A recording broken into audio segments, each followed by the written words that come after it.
Pertanyaannya, ini kan raja ekonomi dunia ya. Nah, apakah krisisnya akan berdampak ke Indonesia? Pagi ini kita akan bahas bersama Kepala Ekonom Bank Permata Joshua Pardede.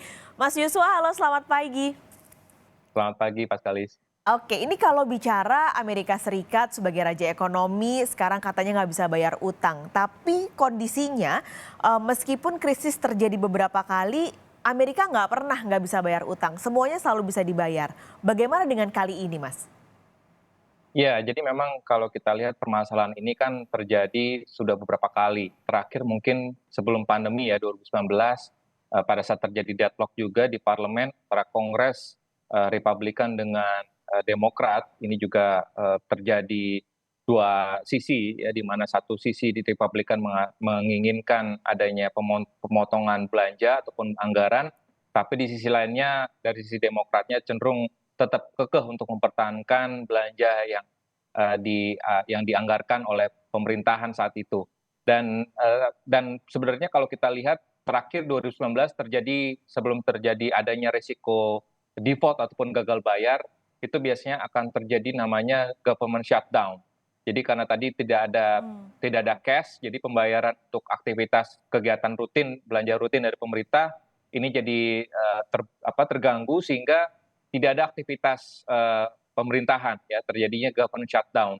Tapi kalau kita melihat dalam sejarahnya, sekalipun tadi terjadi beberapa kali government shutdown dan juga tadi ada risiko default ataupun gagal bayar yang meningkat, namun pada akhirnya ujung-ujungnya biasanya pemerintah Amerika Serikat akan mendapatkan restu dari Kongresnya ataupun DPR-nya untuk kembali lagi menaikkan plafon dari utangnya. Jadi memang ini tinggal momentum ataupun tinggal timingnya apakah akan disetujui setelah adanya government shutdown atau sebelum adanya government shutdown. Tapi tentunya kita melihat bahwa sekalipun risiko ini cenderung meningkat, tapi pada umumnya kita melihat dalam beberapa tahun terakhir ini dampaknya kepada risiko di ekonomi kita sendiri, ekonomi Indonesia sebenarnya relatif marginal atau terbatas ya, karena kondisinya kita lihat bahwa ekonomi kita relatif solid, tingkat utang kita pun juga tadi disampaikan oleh Mbak Riri juga porsi utang kita sangat cukup rendah ya, di bawah 40% rasio terhadap PDB, sehingga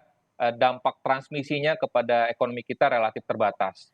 Kalau secara makro mungkin terbatas, harapannya tentu itu Mas Joshua, kalau ke pasar modal dan rupiah yang biasanya ini secara jangka pendek ada aja gitu pengaruhnya. Ini ada nggak sih untuk kejadian kayak gini, pilihannya opsinya nanti ketika shutdown atau tidak, akankah pasar modal dan rupiah terpengaruh?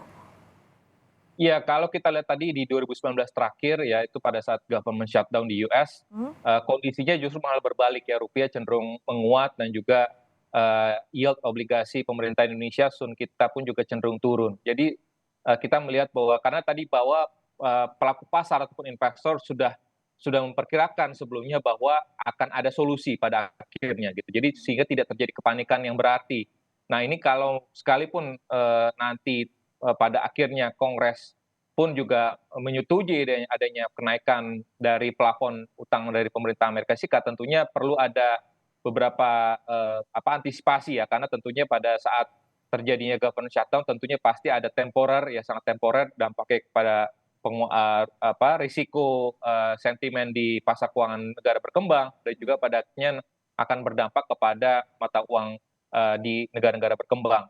Nah, dan di samping itu juga kita melihat bahwa ini mendekati menjelang ya keputusan rapat FOMC nanti malam pun juga terdapat kecenderungan ya pasar saham Amerika Serikat tadi malam juga terkoreksi, sehingga yield dari US Treasury pun juga cenderung turun ya. Berarti ini ada indikasi bahwa kecenderungannya memang sentimennya berubah menjadi risk off ya, sehingga ini yang harus kita antisipasi nanti pada saat mendekati tadi deadline dari jatuh utang tempo jatuh utangnya pemerintah US ini Hmm. tentunya akan bisa berdampak kepada temporer, kepada pasar keuangan kita termasuk rupiah dan juga pasar obligasi. Namun dampaknya kepada jangka menengah panjang saya pikir tetap faktor fundamental yang akan menentukan sekali lagi.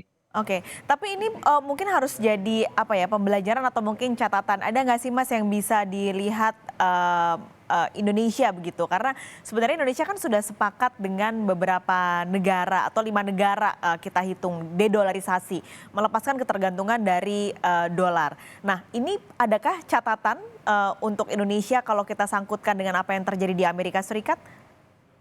Iya, saya pikir sebelum masuk ke dedolarisasi, kita juga melihat misalkan dari si porsi utang pemerintah Indonesia, ini porsinya untuk yang dalam dolar sendiri ataupun dalam falas itu relatif terbatas ya, sekitar Hmm. 20% porsinya ya. Jadi sebagian besar adalah penerbitan obligasi dari dalam denominasi rupiah. Dan juga kalau kita lihat ditambah lagi dengan upaya untuk mengurangi ketergantungan terhadap penggunaan dolar, ya pemerintah Indonesia dalam hal ini Bank Indonesia juga sudah melakukan kerjasama local currency settlement transaction dengan beberapa bank sentral dan baru-baru ini saja juga nanti akan dengan Bank of Korea gitu. Jadi makanya kita melihat bahwa ada indikasi bahwa negara-negara di dunia termasuk juga negara-negara di BRICS juga ini akan menyepakati untuk menggunakan satu mata uang tertentu sehingga memang kita melihat bahwa dedolarisasi ini pun juga dengan sendirinya salah satu langkah untuk mengurangi ataupun memitigasi risiko kalau terjadi risk of sentiment di pasar keuangan global yang terjadi misalkan salah satunya disebabkan oleh gagal bayar dari utang pemerintah Amerika Serikat.